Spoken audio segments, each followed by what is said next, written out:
Hey everyone, and thanks for tuning back into my channel. So, it's been 2 months since we last saw each other, and I'm so sorry about that.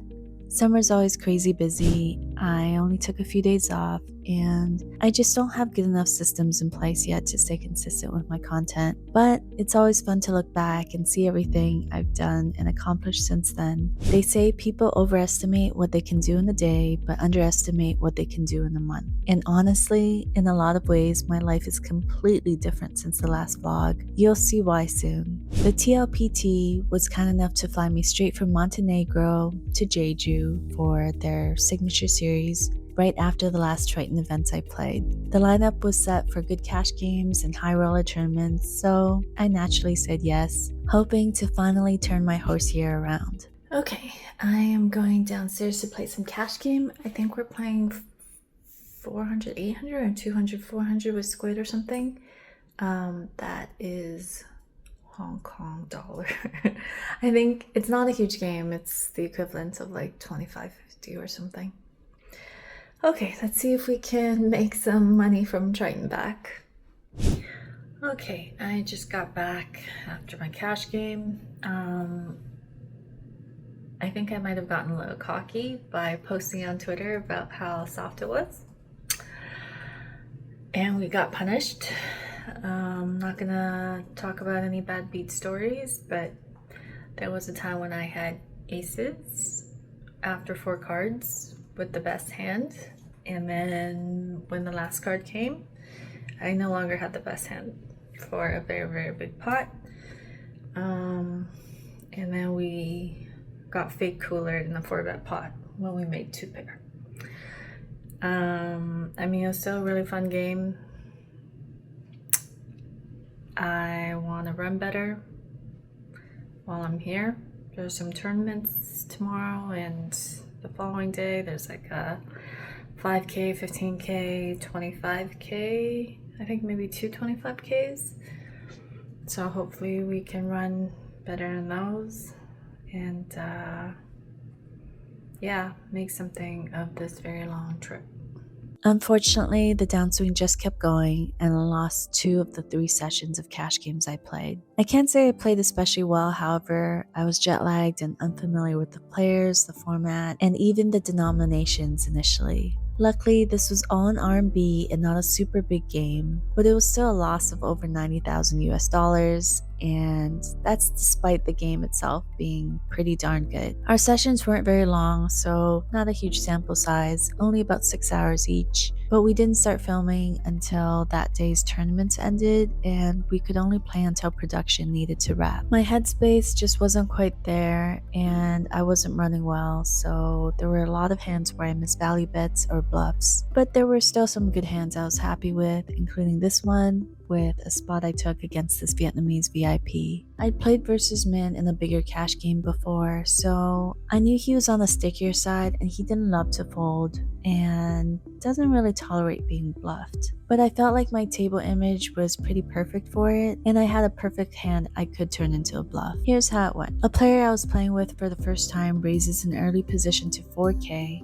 and I call on the button with pocket jacks. Min calls from the big blind with a reasonable 9-8 offsuit. The flop checks around on Queen 9-7 rainbow, and on the turn, our VIP makes the same mistake I did when I led out into Stevie and Kiat in one of the hands I busted in the Triton 30K event. Except on this turn, he was still ahead where I was drawing practically dead versus Stevie. A minor detail. Anyways, Min leads out, the original opener folds their ace-king, and I called my jacks, so now it's just him and I. The river brings a king, and that card completely changes the board. A lot of hands that were strong on the turn are now suddenly a lot weaker. The one hand that still crushes here is Jack 10, and because I'm holding 2 of the jacks myself, it's much less likely that he has it. At the same time, my own hand isn't strong enough to just call and hope that I'm good. He'd bet twice into me at this point, and he bet 2/3 of the pot on this river.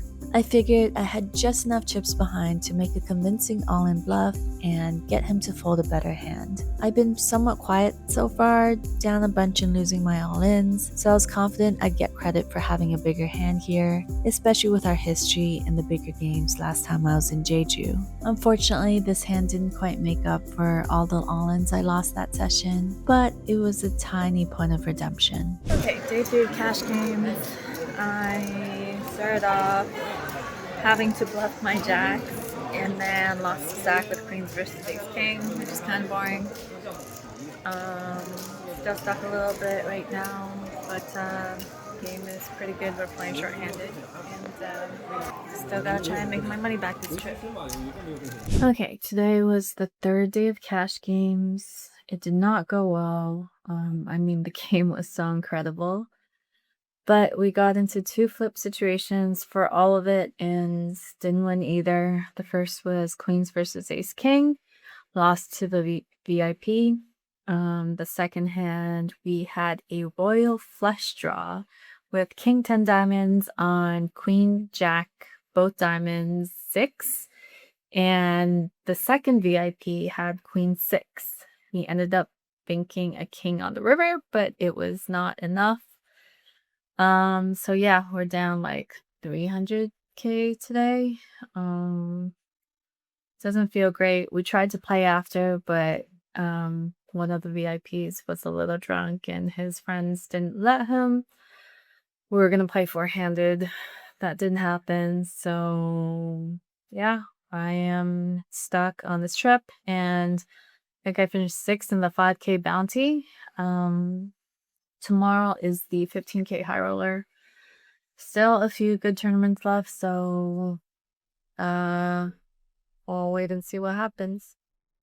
Despite losing in cash games, it was nice getting to know legendary Chinese player Zhou Tian a little better. He may not have the best reputation out there amongst Western players, but I honestly think he's just culturally misunderstood. We had a good in-depth chat for the cameras, and while it was pretty tough doing a Mandarin interview, and I don't feel like I came off particularly well, but you can check it out here anyhow. I appreciate any media opportunities. Afterwards, I had friends tell me they had no idea things haven't always been easy for me. They only found that out from this interview. While I'm pretty proud of the obstacles I've overcome, I take this as flattery, since it means I come off as being so at peace and content now that people think I've always had a soft life.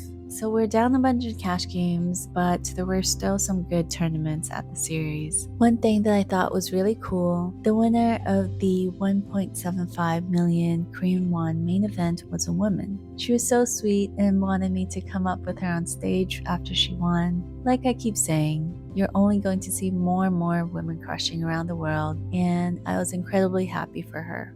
Okay, this is the winner of the AA Poker main event here. How badass is that? She took it down for about 200,000 US dollars. Congratulations. Thank you. Congratulations. Congratulations.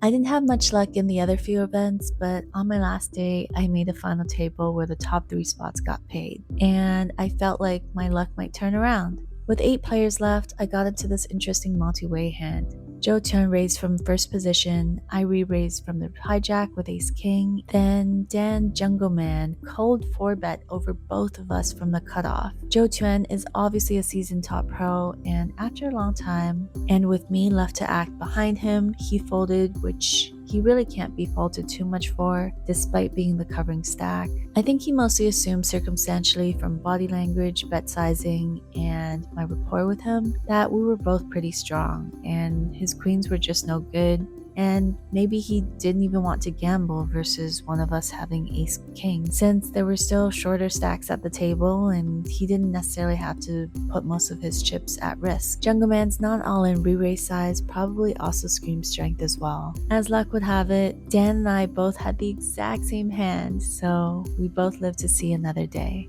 I was actually the only one of us 3 who didn't cash. I ended up being the exact bubble girl, the person who busts right before the money. Leading up to that hand, I played a bunch of small pots in a row where every decision was really marginal, and I just didn't recover from those mistakes. Bubbling this one was actually particularly rough. I was in the middle of some personal stuff weighing on me and decided then that I probably needed to make some changes. Thanks for following along with me again. It's expected that not every trip is going to be a winning one. I used to say it's one of the only jobs where you can show up to work and lose money, but as wage labor becomes less and less common, I just don't think that's true anymore. Traders, business owners, investors of every kind, they all have to manage their finances and ride out stretches where they're not making money or even losing big chunks of their net worth. Uncalculated risks on the pursuit of stability and financial freedom. Even people who are completely risk averse still have to make huge decisions, whether to enroll in expensive higher education, buy a house, save for retirement, even who to marry. It's either complete naivety or just straight up neglect to not be educated about the implications of each of these gambles. How we handle the ups and downs and how we build and choose our support systems has a massive impact on our quality of life. I hope you'll always have the privilege and the capacity to make clear-headed decisions and to not feel excessively weighed down by your choices. On my way back through Seoul for the WSOP, I found the street vendor selling 4-leaf clovers. I'd never actually had a real one before. It was something I'd always wanted as a kid. And even though I lost almost 6 figures this trip, I was determined to turn my luck around after this trip because, well, we make our own luck.